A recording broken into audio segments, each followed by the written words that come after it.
Dans l'Ancien Testament, on trouve toutes sortes de textes. On connaît bien sûr les récits, on connaît les oracles prophétiques, et il y a un petit groupe de livres bibliques qui sont un petit peu à part. C'est ce qu'on appelle les écrits de sagesse.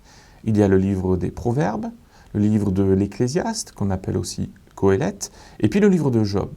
Ces trois petits livres ont des aspects en commun. Ils développent une réflexion sur la vie, sur l'existence, la souffrance. Et on a coutume de les étudier ensemble. Alors dans ce cours, nous allons découvrir ces livres. Est-ce qu'on sait quelque chose sur la manière dont ils ont été rédigés? Quelles sont les idées principales qu'on y trouve? Mais on va faire plus que cela. On va essayer de resituer ces livres dans l'ensemble plus vaste des écrits de sagesse qui existaient au Proche-Orient ancien, en Mésopotamie par exemple, ou en Égypte.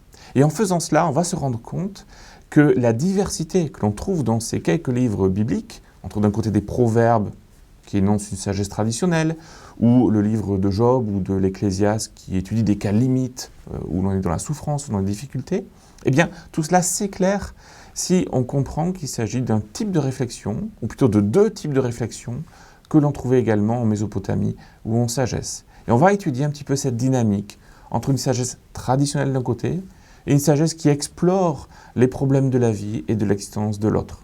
Et on verra également qu'il existait une sagesse juive au-delà des textes qui sont contenus dans l'Ancien Testament, dans le canon protestant.